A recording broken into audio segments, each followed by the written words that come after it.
I'm Rumaan Alam. I am a staff writer at the New Republic, and this is our Salon series at the Strand with Carmen Maria Machado.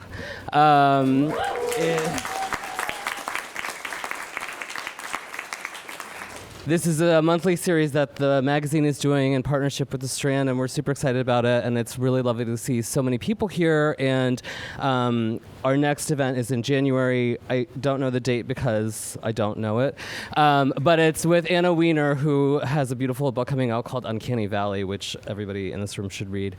Should I read your bio? It feels weird. I feel like you all already know who Carmen is. You all know it feels who I am, ridiculous. right? It's fine. Especially if you've read this book, I feel like you definitely already know who she is. So why don't I let you read, and then I will harass you with questions. I will say before I begin that we will take audience questions, but I believe you are meant to write them down. I think you guys already know that. So write them down. Don't write comments instead of questions, because that's against the law. And someone will collect them, and I'll ask them at the end. Only the good ones, so make them good. And I'll let Carmen read. Great. Is my mic on? Can you hear me? No, I don't think my mic is. Is it? I think you can't hear yourself. It's not that loud. Oh, there we go. Oh, see, I heard the difference. Okay. So I want to apologize in advance, y'all. I'm really sick.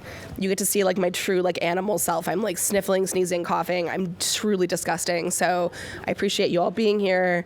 I'm sorry you're seeing just all my pretensions have been stripped away. I'm just me. It's horrible. It's really horrible. I'm going to read a little bit from the memoir, and then we're going to chat. I'm going to read for like 10, 15 minutes. Let's see what we're starting with here. Okay. And yeah, okay. Dream house as luck of the draw. Part of the problem was, as a weird fat girl, you felt lucky.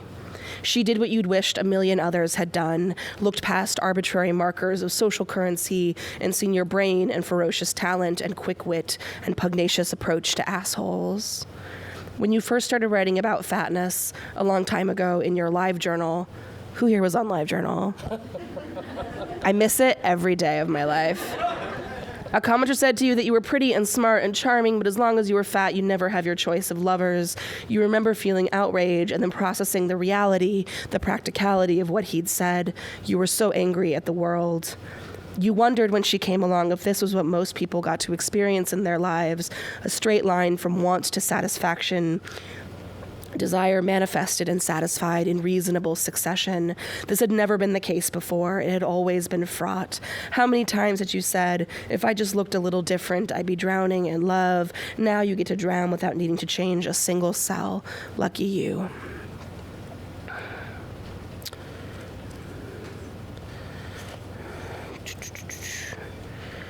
Dreamhouse as Bluebeard. Bluebeard's greatest lie was that there was only one rule. The newest wife could do anything she wanted, anything, as long as she didn't do that single, arbitrary thing, didn't stick that tiny, inconsequential key into that tiny, inconsequential lock. But we all know that was just the beginning, a test. She failed and lived to tell the tale, as I have. But even if she'd passed, even if she'd listened, there'd have been some other request, a little larger, a little stranger, and if she'd kept going, kept allowing herself to be trained like a corset fanatic pinching her waist, smaller and smaller, there'd have been a scene where Bluebeard danced around with the rotting corpses of his past wives clasped in his arms, and the newest wife would have sat there mutely, suppressing growing horror, swallowing the egg of vomit that bobbed behind her breastbone. And then later, another scene in which he did unspeakable things to the bodies, women, they'd once been women, and she just stared dead into the middle distance, seeking some mute purgatory where she could live forever. Some scholars believe that Bluebeard's Bluebeard is a symbol of his supernatural nature, easier to accept than being brought to heel by a simple man. But isn't that the joke? He can be simple, and he doesn't have to be a man. Because she hadn't blinked at the key and its conditions, hadn't paused when he told her footfalls were too heavy for his liking, hadn't protested when he fucked her while she wept, hadn't declined when he suggested that she stop speaking, hadn't said a word when he left bruises on her arms, hadn't scolded him for speaking to her like she was a dog or a child, hadn't run screaming down the path from the castle into the nearest village, pleading with someone to help, help, help. It made logical sense that she sat there and watched him spinning around the body of wife number 4, its decaying head flopping backward on a hinge of flesh. This is how you are toughened, the newest wife reasoned. This is where the tenacity of love is practiced, its tensile strength, its durability. You are being tested and you are passing the test. Sweet girl, sweet self, look how good you are, look how loyal, look how loved.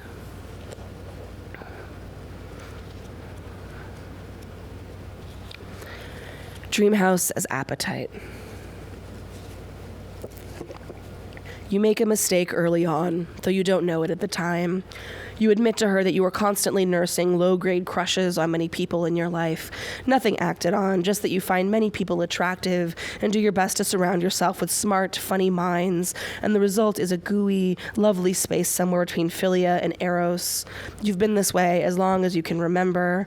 You've always found this quirk of your personality to be just that, a quirk, and she laughs and says she's charmed by it.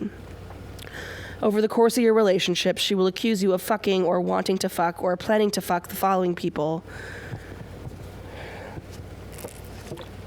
Your roommate's girlfriend, dozens of your friends, the Clarion class you haven't met yet, a dozen of her friends, not a few of her colleagues at Indiana, her ex-girlfriend, her ex-boyfriend, your ex-boyfriend, several of your teachers, the director of your MFA program, several of your students, one of your doctors, and in perhaps the most demented moment of this exercise, her father. Also an untold litany of strangers, people on the subway and in coffee shops, waiters at restaurants, store clerks, and grocery store cashiers, and librarians, and ticket takers, and janitors, and museum goers, and beach sleepers. The problem is that denial sounds like confession to her, and so the burden of proof is forced upon you. To show that you have not been fucking those people, you become adept at doing searches on your phone, providing evidence that you haven't been in contact with anyone. You stop talking about a promising student in one of your classes because she becomes fixated on the idea that you have a crush on a 19-year-old who has just learned how to balance exposition and scene. One day, as she rubs her fingers over your clit and you close your eyes in pleasure, she grabs your face and twists it toward her.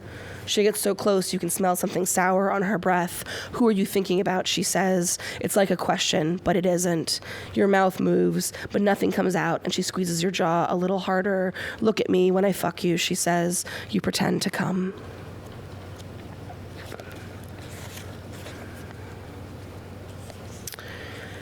Dream house as the river Leith. Later that fall, she asks you to join her at the Harvard-Yale football game. It is a favorite tradition of hers, and she has flown there for the occasion, but has to be back in Indiana earlier than expected. If you drive there, you can bring me back, she says, and so you drive from Iowa to Connecticut to meet her.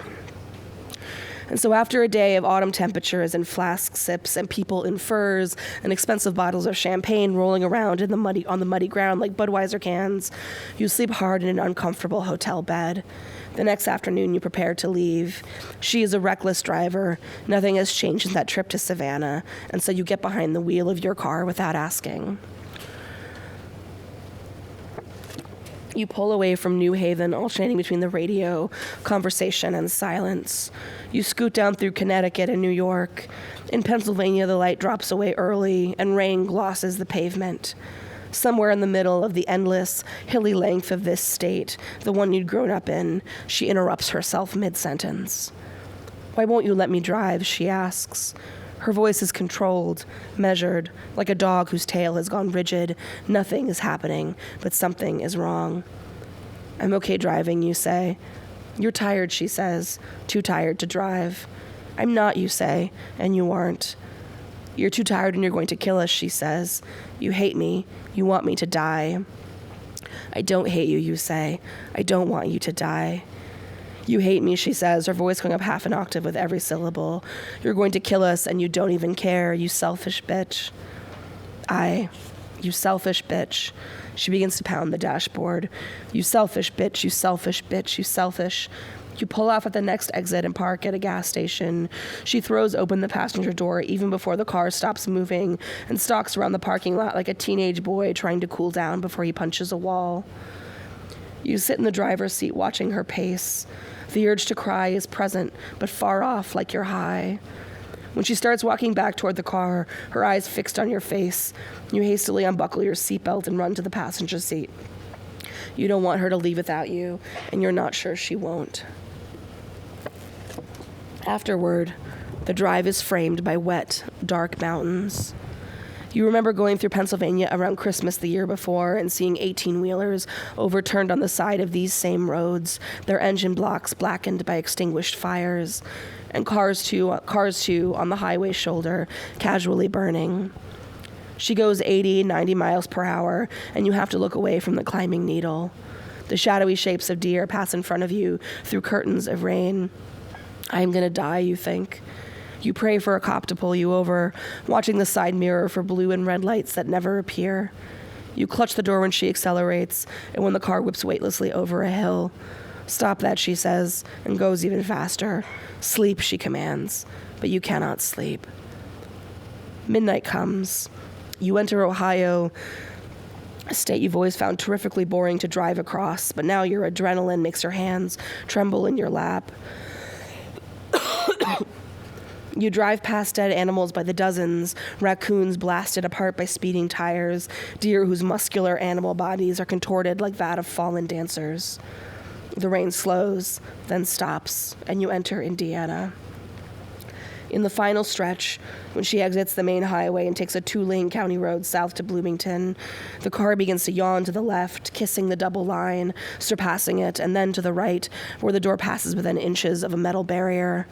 When you look over, the back of her skull is touching the headrest, her eyes closed. You bark her name, and the car rights itself. No, you're too tired, you say. You're falling asleep. Please let me do this final stretch. We're almost there. I'm fine, she says. My body is my bitch. I can make it do whatever I want. Please pull over. She curls her lip, but doesn't say anything else, and doesn't stop. Every so often, the car swerves. You pass a religious billboard that asks if you know where you'll go after death. In full daylight, this sort of propaganda would make you roll your eyes, but now it tugs on an old childhood fear, and you whimper and then try, too late, to swallow the sound. When you first came to Bloomington, when you helped her find the dream house, it was impossibly bright. It was late spring, and the trees were electric, new-growth neon green. Now the leaves burn in red and orange, and brown ones spiral away from the branches. The season is dying, and you were going to die too, you were certain this night.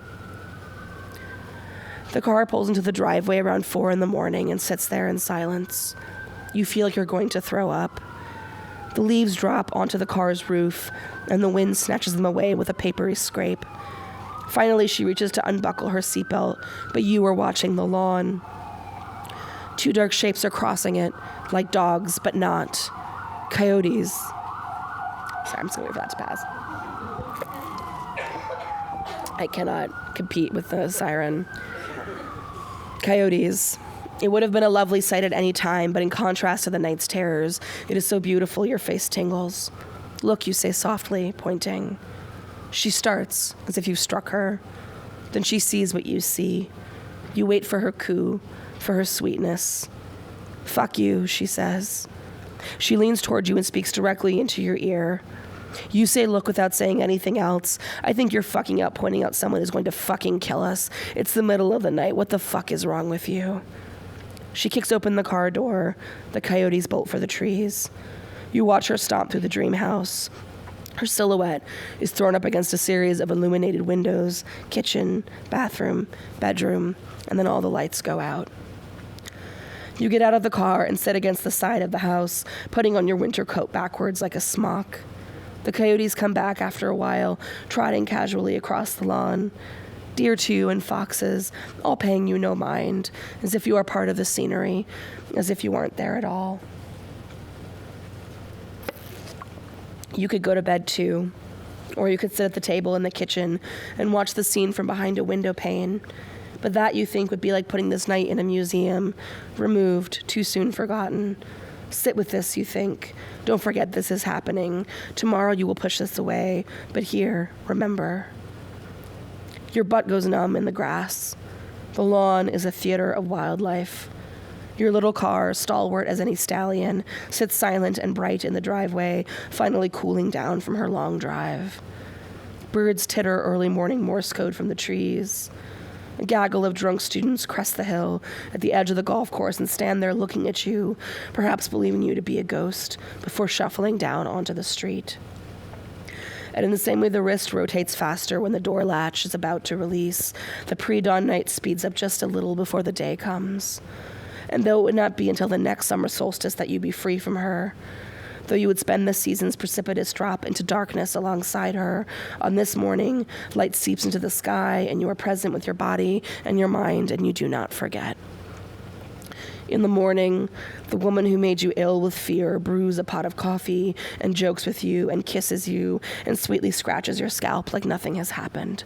And as though you'd slept, a new day begins again. And I'll just do one more.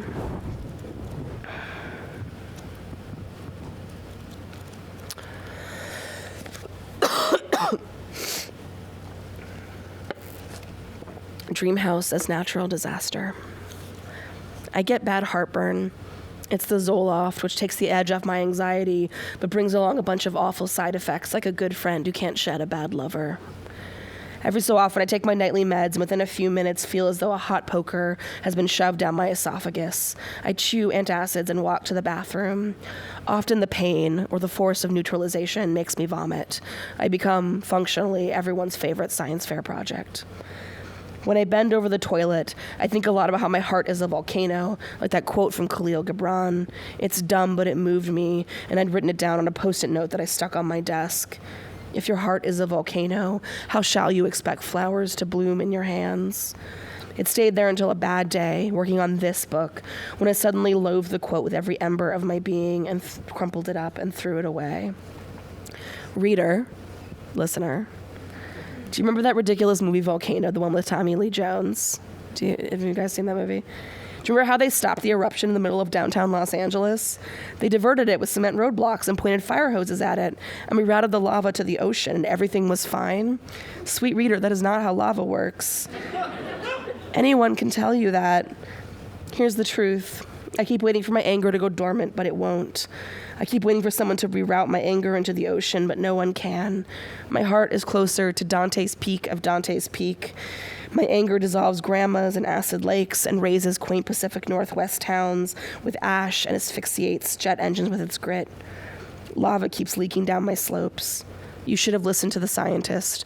You should have evacuated earlier. So Khalil Gibran, I know what he's saying, but even rhetorically, he's making exactly the wrong point. The fact is, people settle near volcanoes because the resulting soil is extraordinary, dense with nutrients from the ash. In this dangerous place, their fruit is sweeter, their crops taller, their flowers more radiant, their yield more bountiful. The truth is, there is no better place to live than the shadow of a beautiful, furious mountain. Thank you.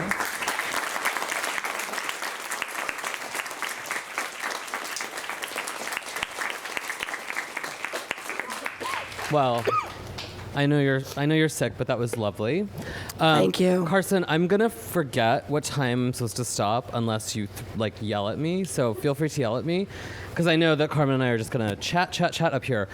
I thought it might be useful, although I'm sure plenty of the people in this room have read this book, I thought it might be useful to begin by explaining what this text is. Oh yeah, maybe I should have done that. And then I realized that I actually don't have a good noun for... I'm gonna take a stab at it, and you. Okay, sure. The Dream House, Carmen Maria Machado's second book, is a memoir. Yes. Of a romantic relationship she had when she was younger. Yes.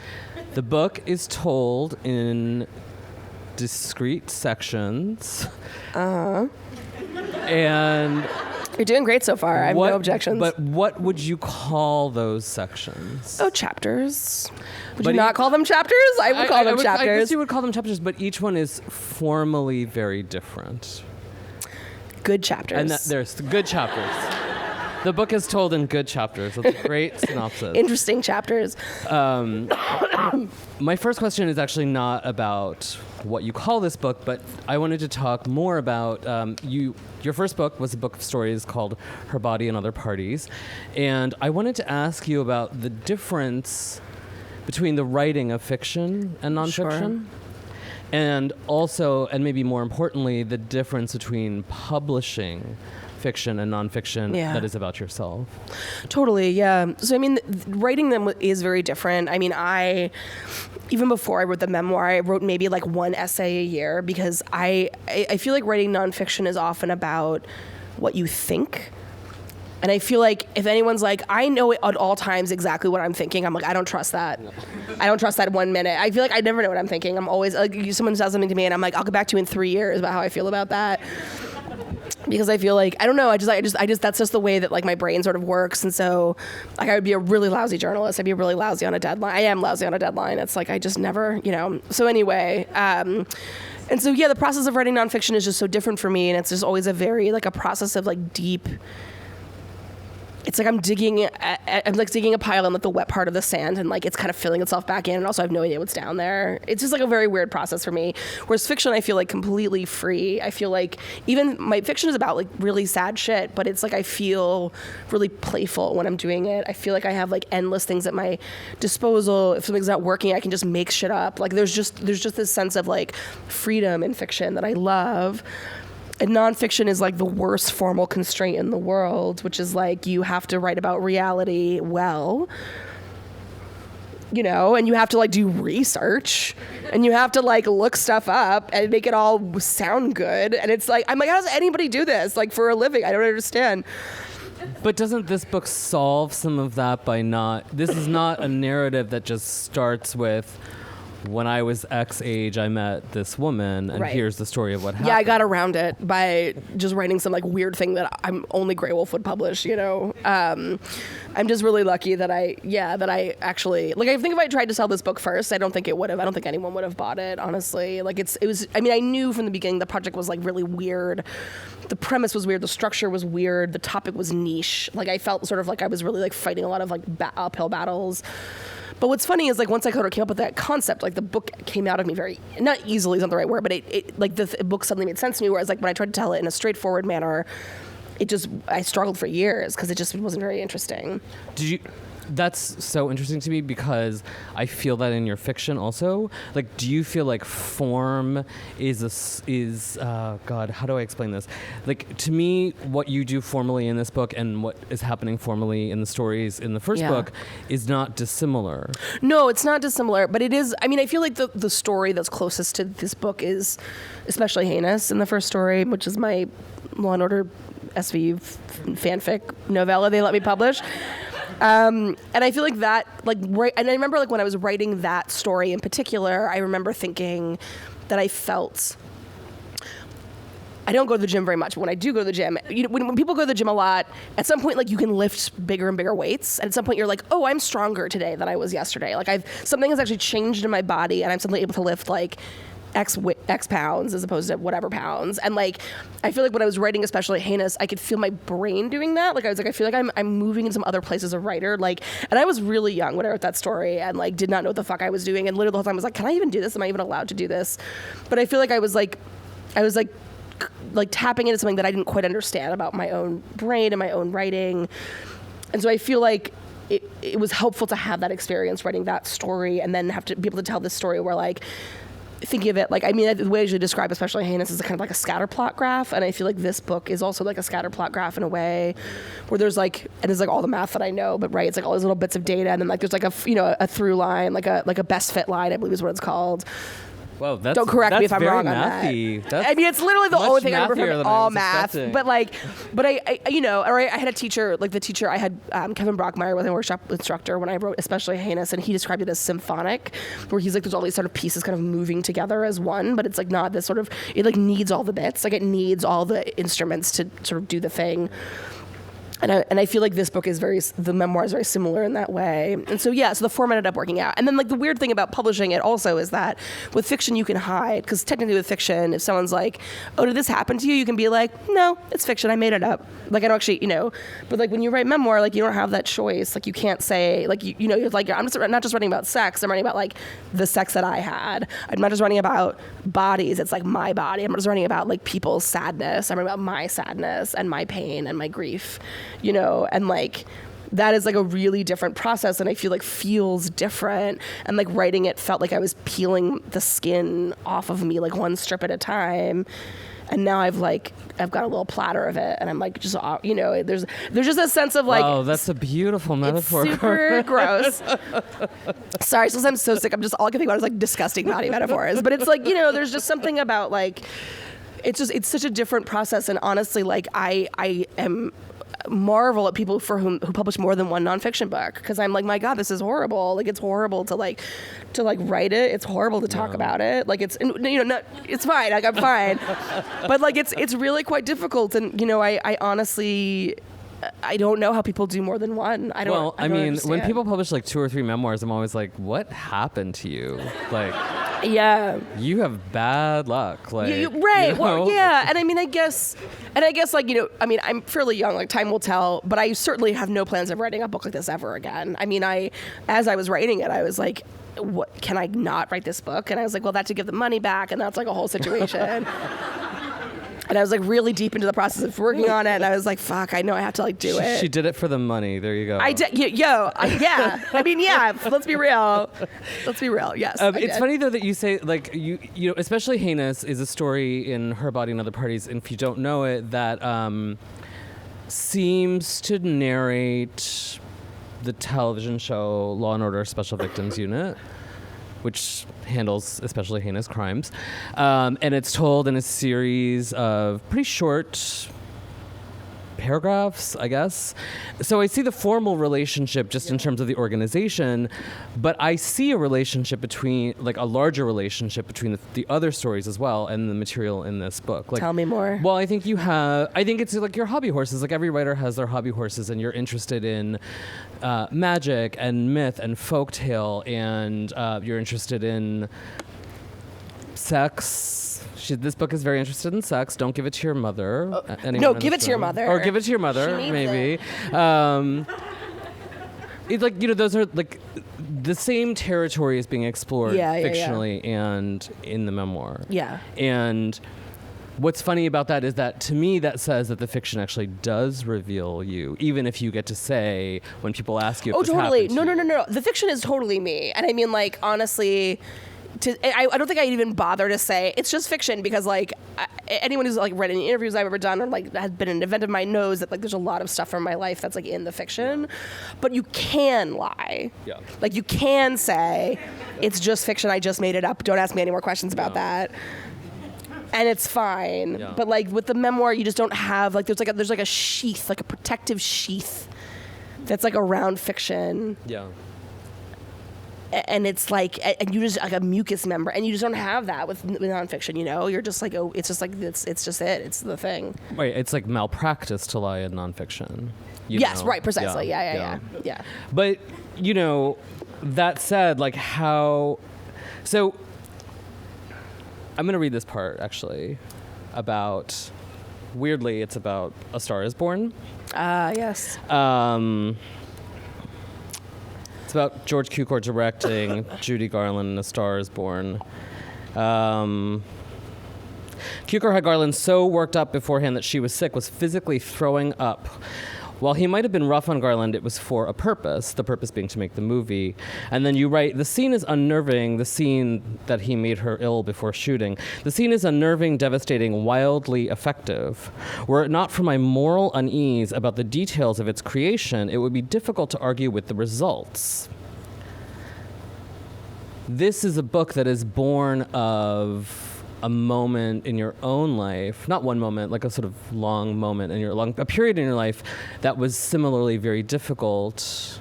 In fact, just before you read a scene in which you were yourself throwing up, did the enterprise of turning that into a work of nonfiction leave you with any moral unease? So that chapter was actually really interesting because it was boiled down. I didn't know. I knew I was going to write about the film Gas. So George Cukor also directed the Ingrid Bergman version of Gaslight, which is why I talk about him in the book. And during my research, I discovered that it was interesting. He was interesting as a director for that movie for a few reasons. One of which was that he was a gay director, in sort of, which is like an interesting detail. And then also the fact that he sort of was known for like kind of tormenting his actresses, and Ingrid Bergman sort of famously kind of resisted him. Like he didn't manage to like do it to her, but like he fucking wrecked Judy Garland like in the process of making A Star Is Born. And the scene that I'm referring to, if you've seen that version of it, is the scene where it's hard to describe. It's like she's just in her dressing room and she's talking to this old friend. And I mean, it's like the most upsetting scene I think I've ever seen in any movie ever in my entire life. And it's clear that like, it isn't just the character she's a good actress, but like she's clearly on the verge of a nervous breakdown. And in fact, I think she died. She didn't die. I mean, and she's older, it's like a later role that she did. And I had actually, initially in the book, had a much larger essay about sort of male directors who fucked with their actress, their lead actresses, for the purposes of getting really effective scenes. So I talk about like Lars von Trier, and I talk about oh my god, I can't think of his name, the guy who feigned a rape, and recently the actress came forward. It's like some.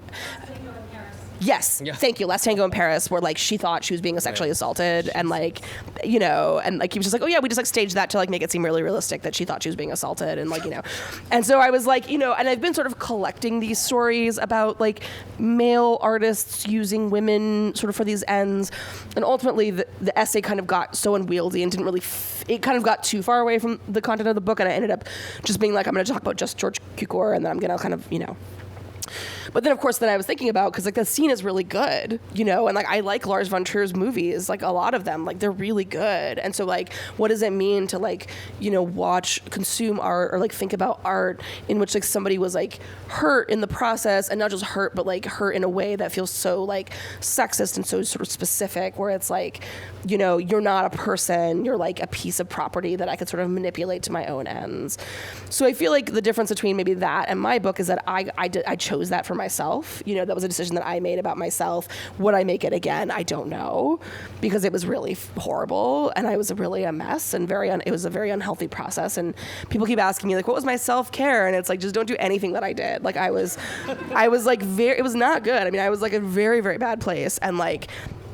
So part of it not wanting to finish was just being like, I don't know if I can actually do this and like get to the other side of it like in one piece. And so, I feel like I was both Cukor and Judy Garland, right? And I was sort of deciding like, what is it, what if, and I think ultimately I guess I'm glad that I did it, but I don't know if I'd make that choice again, and I feel like ultimately like there's something about,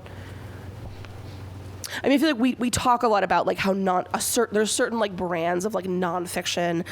Like you think about sort of like that sort of the personal essay industry and the way it sort of like exploits like especially like sort of young women.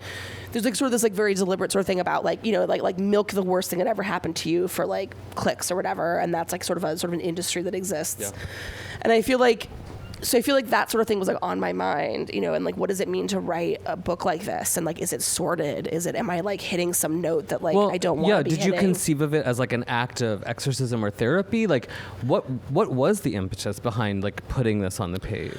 I don't think it was, I don't think any writing should be, I think writing can be therapeutic, but I don't think the writing that you intend to publish should be therapeutic, because like I'm in therapy for therapy, and I recommend that for everybody, like, but I feel like, no, writing it was the opposite of therapy. It was like it was devastating. I guess they were similar in the sense that like, ultimately, what is therapy but like a way of like kind of thinking narratively about your life? It's funny because my therapist, I'm his only like writer client, and I've been there for years, and now he talks about things in genres. Like he'd be like, let's talk about this theme or this genre of like your life, and I'm like, yeah, you got it, you're all right, yeah. But I feel like there is something about but I feel like that is what therapy is, right? It's like thinking about like what themes do you notice, what motifs are popping up in your life over and over, and so like they're similar in that way, but like. Writing a book to be published, like it's what the purpose of that, like what you're doing is you're taking like a thing that happened to you and making it beautiful and interesting. and like ready for someone else to take in, right? Which is like really hard. Like that's like a very, very tall order, taking like a difficult or terrible thing or anything really, and like turning it into a thing that is like beautiful and interesting.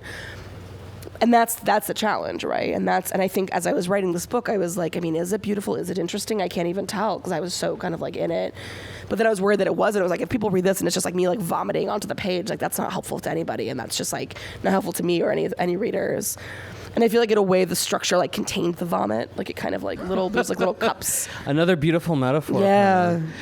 We're supposed to take questions, but I'm going to ask another question. Wait, where is it? Oh. I have such bad handwriting, I can't read my own handwriting. Oh, no. This book narrates, I don't even have like, an abusive same-sex relationship. And there's a moment in the narrative where you, Carmen, talk about or describing an incident, and then you say, like, you're worried about this making us look bad. And that's like a recurrent motif, like that it will somehow make lesbians misbehaving will sort of ratify everyone's worst perceptions of like crazy lesbians. But it seems like the book is also in its dedication, if you need this book, it is for you, and in some of its other ways trying specifically to document a queer experience of abuse. And I'm wondering if you could talk about the intention behind that. Yeah, well, this actually was a thing that came up for me in my first book when I was writing The Resident, because I remember getting very in my head. It's funny, people would talk to me about that story. They'd be like, oh, that narrator is crazy. And I'd be like, well, she's basically me. But like amped up like to 11. Like she's like a little more intense than I am. But like I feel like her inner monologue is like fairly close to my own. So, which is like fine.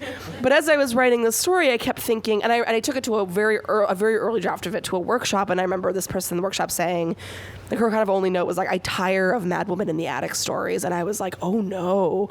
And then I got really in my head about it. And I was like, did I just write a Mad Woman in the Attic story? Oh my God, like I'm the worst person. And I like just got really into this like weird rut where I was like, okay, I want to write about like a queer woman having this like catharsis and this like moment of just like coming apart at this artist residency. But also like, how do you do that and write about queerness and mental illness?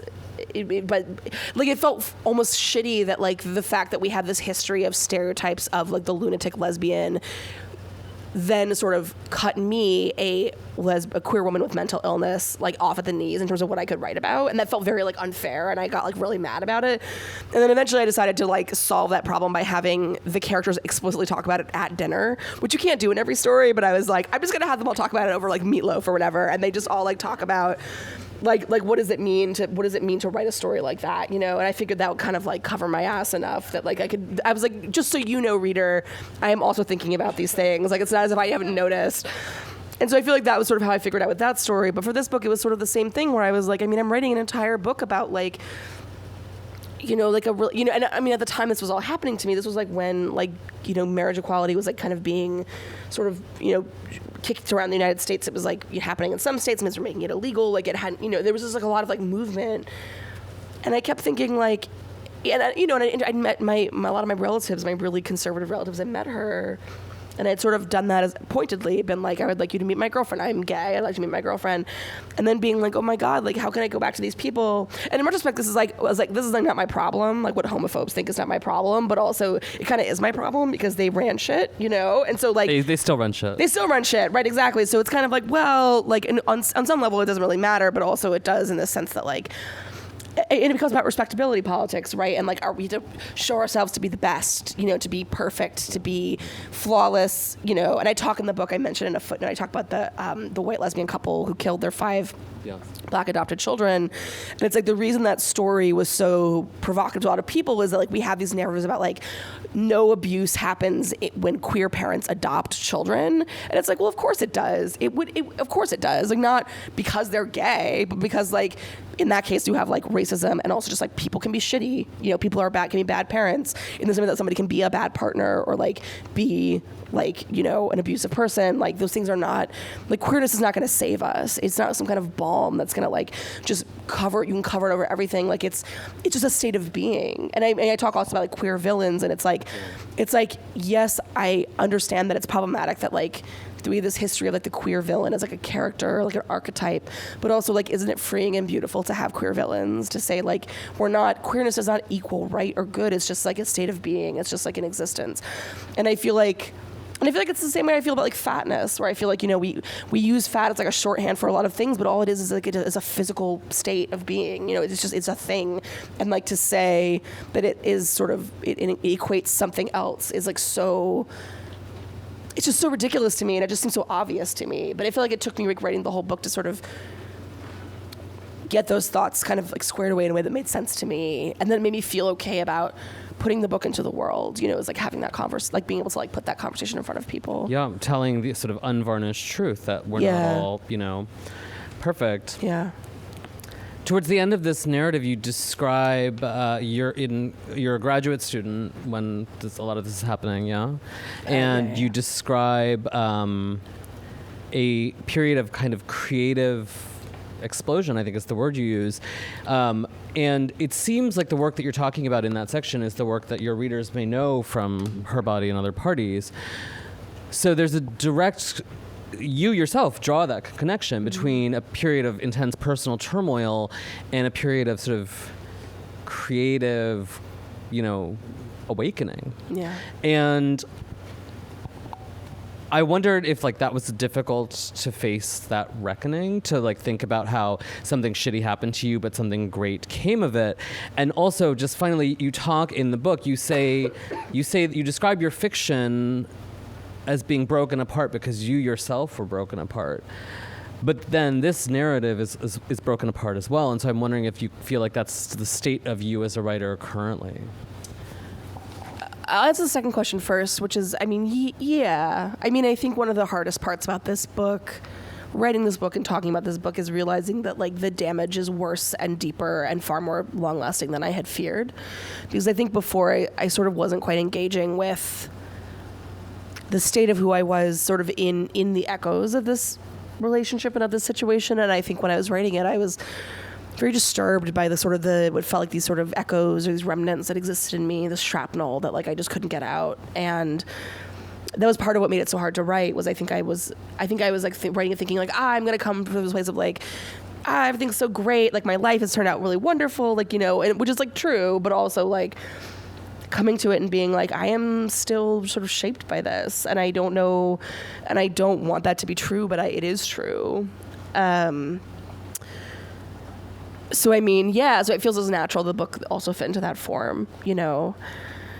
And then about your first question, I mean, yeah, the fact that like I didn't like stop writing, but in fact wrote even more and even weirder, and my work sort of became this like very like strange and beautiful thing while this was happening. Feels like I wrote Especially Heinous while I was in this relationship, and I remember, so the story from my first collection, Mothers, which is about a abusive queer relationship. It's funny because I wrote the first part of it, so basically the part all the way up until the end of the description of the house, where she's like talking about the house, the fantasy house. I had written that when my ex and I first started dating, and then I literally got to the end of that and I was like, I don't know what happens next. And I like put it away. And then in the summer after we had broken up, I was like digging through my files and I pulled it out and I was like, oh, I know exactly how this story ends. And not only do I know how it ends, but like I had planted the seeds of the fucked upness of the situation in the first draft that I had written when really early on, when things were like really great. And I was like, your subconscious is a very weird thing. You know, it's such a weird animal, and there's like just no controlling it and no accounting for it. And it's like telling you all the stuff that you don't really fully understand. And like the fact that I had done that was so strange. But it's like I had to live that. I had to like have a thing happen to make the story work. And it's like I feel like saying, I mean, there's all kinds of reasons I wouldn't say like, oh, I would if I could go back in time, I would like undo what happened, because like A, that's how I met my spouse.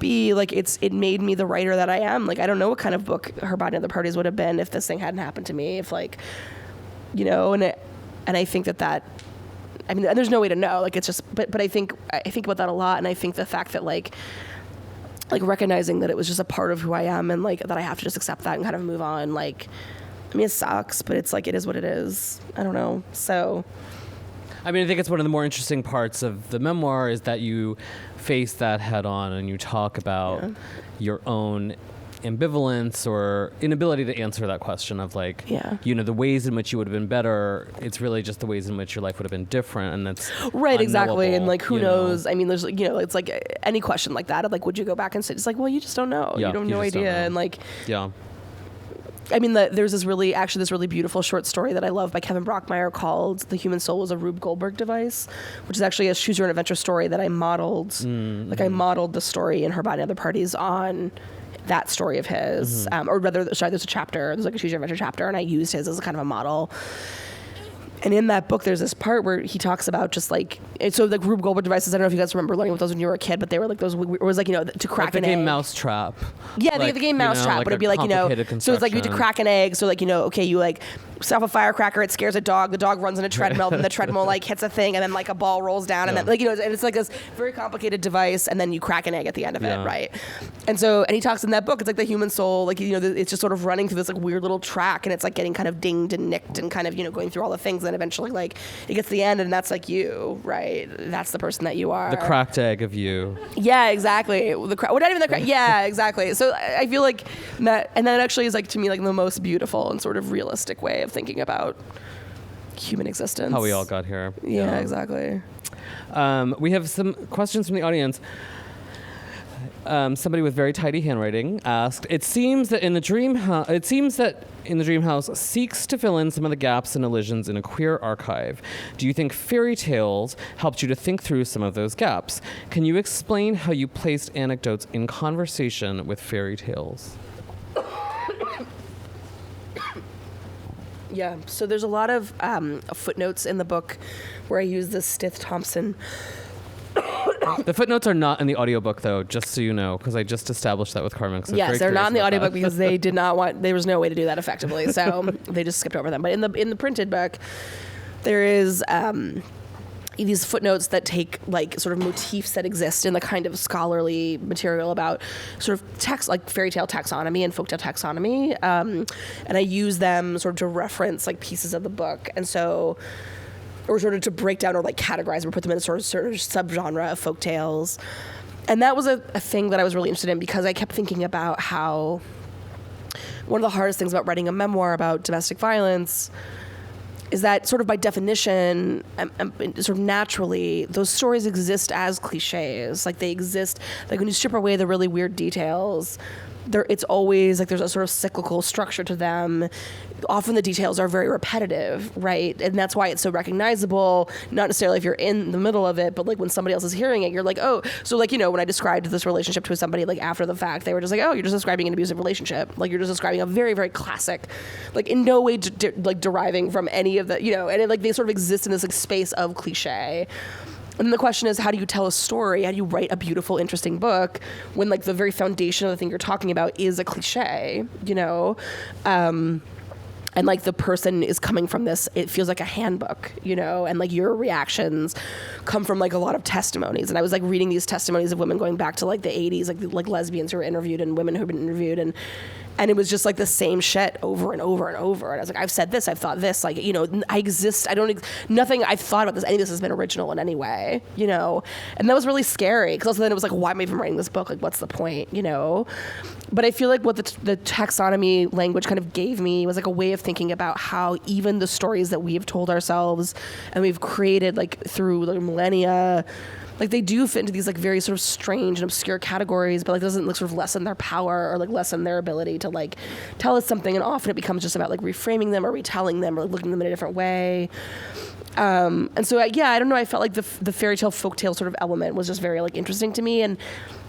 And I didn't read it because my voice can't handle it, but I've been reading in a lot of the readings, like the one about the mystical pregnancy, where I just read for like 15 minutes, and it's just like a list of like ways in fairy tales people have gotten pregnant, like impregnation by leaf of lettuce, impregnation by conception by comet, eating bone dust, like all these like just very, very weird things. And I don't know. And they were just so beautiful and weird. And I just was really like taken by that element of folktales. So yeah, it ended up being like really fun is a strong word, but it was like a pleasant diversion from other stuff that I was. What I found so striking about this device where the footnotes refer to trope or convention inside fairy tales is how many of them felt familiar to me. Like fairy tales are part of our common language in a way that we don't even articulate to ourselves often. And so it's just so strange to see it spelled out, to see, and I wish I could think of a good example, but like used like taboos a lot, like, oh, this is taboo or that is taboo. And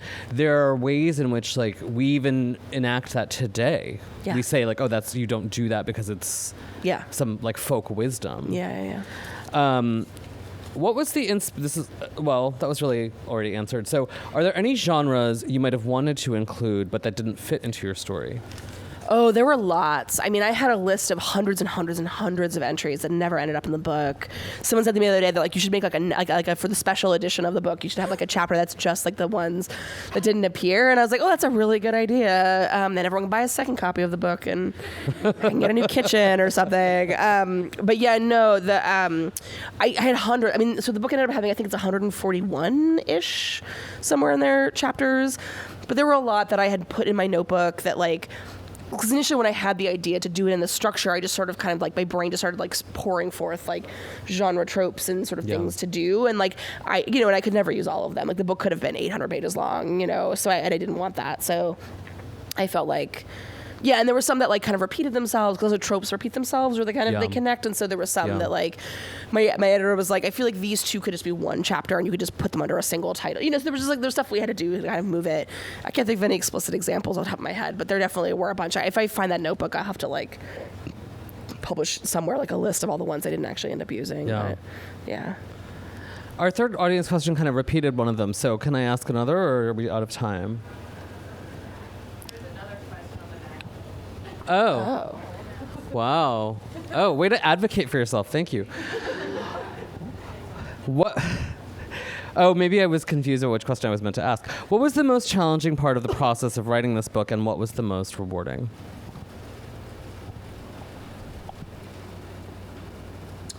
I think the most rewarding has been just people telling me or expressing to me in some way that the book has been useful or helpful to them, because I feel like it makes it feel worth it.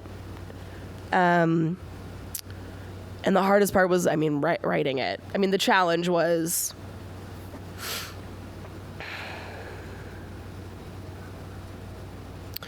like surviving to the other side of it, and making it work. Making it beautiful and interesting. I hope it's beautiful and interesting. I mean, it is beautiful and interesting. Thank you. Okay, well then I did my job. Then that was the challenging part. I think. And it was funny. I remember like it was one of those things where like I was so close to it that I really couldn't tell, and I was due to hand it in actually this time last year, and I had just looked at it for so long that I couldn't make any sense of it, and I literally emailed a friend of mine, and usually my spouse is my first reader, but for obvious reasons she was not just reading every single draft that I was writing, and so I emailed this really dear friend of mine, and I was like, please just like, I just need you to tell me this is coherent, that it is not a pile of hot garbage, like just that it's like interesting, and like you can follow it, and you feel like compelled by the book.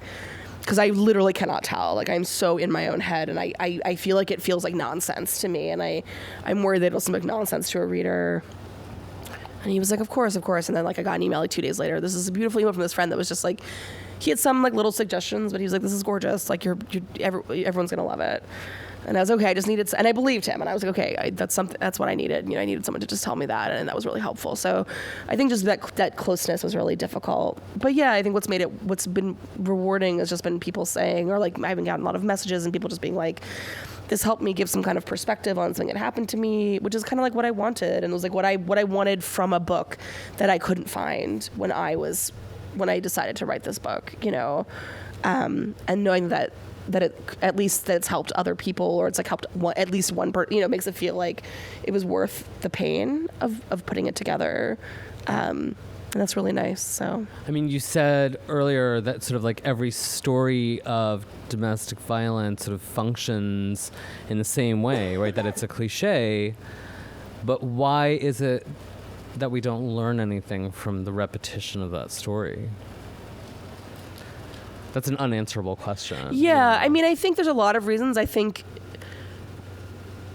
obviously, when you are in the middle of it, it's like you have no perspective and scale of what's happening to you. So, like, I don't blame anybody. Like, I meant like all of us, right? Like, like people, like systems and society. Like, why? Because it's like, there are a lot of, I mean, like, I feel this about abuse, the way I feel about, like, Me Too, which is, like, it's really lovely that it's happening, but also, do I think it's going to affect any long-term change? I do not, because I think that the people who are served by sexism, sexual harassment, rape, assault, these structures of power that exist, like, are in power. And I think that they remain in power even with people sort of clamoring in mass to, like, make it better. And I'm very pessimistic on that front. And I feel the same way about this topic, where it's like, obviously, yes, there are lots of really amazing people, like, working really hard to make, like, domestic abuse a thing of the past. But, like, I don't think that's, I mean, I think individually people can be helped, but I just feel like people are served by it. They're served by the systems that it replicates. And, like, I don't know what to do about that. There's nothing I can do about that, or that anyone can do about that.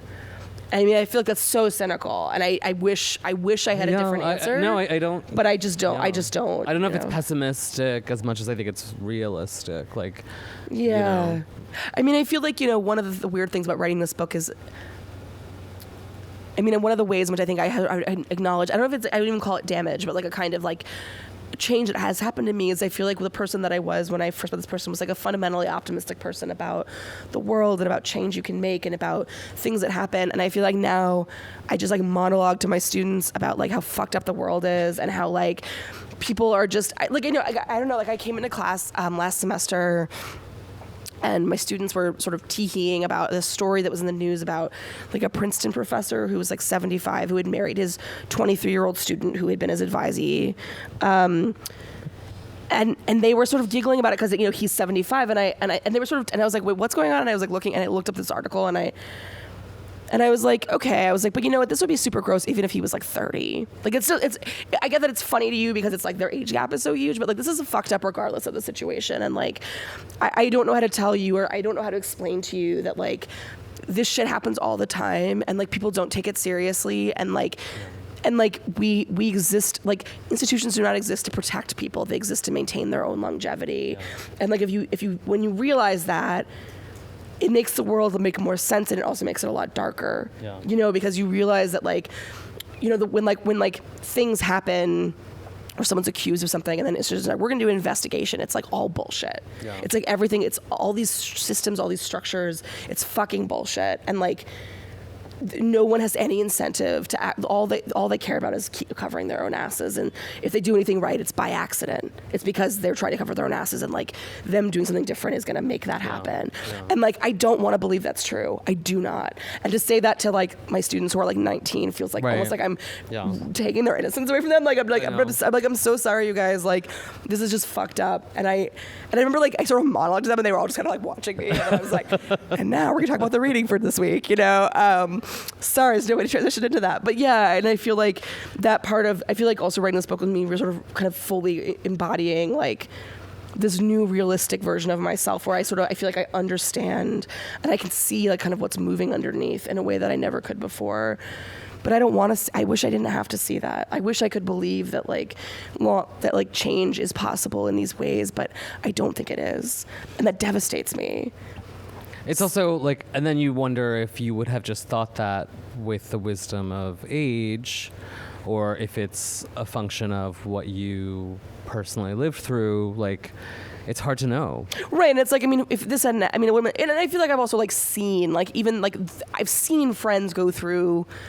Like I mean, everybody has, right? Either themselves or somebody else has gone through a situation where like they have witnessed like an institution fail an individual, right? Or they've witnessed like somebody get thrown under the bus to serve people in power. They've witnessed people do fucked up shit that never face any consequences because of some position that they hold.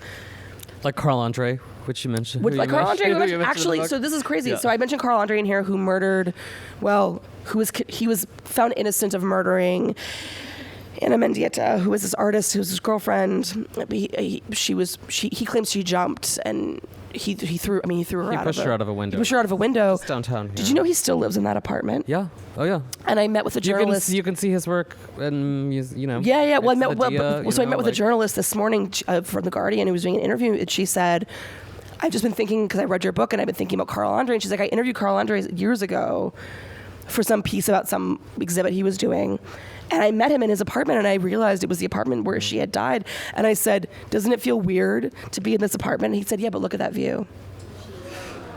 And it's like, and I'm like, that's what I mean when I say, like, I have no optimistic. I'm like, we just really don't care. Like, individual people care, but like people in power don't care. And people, extraordinary. It's like, I was. Like, you know what I mean? So anyway. That's like something out of a story you would have written. That's so fucked up, it's like a story you would have written. Right, yeah, exactly. I just want to end, I think we're out of time, but I want to end by reading this very short bit from the book. The first time it happened, the first time she yelled at you so much you were crying within 30 seconds from waking a record, she said, that for the first 10 minutes of the day, I'm not responsible for anything I say. This struck you as poetic. You even wrote it down. Sure, you would find a place for it. In a book, maybe. And you did. And congratulations. It's a really beautiful book. Thank you.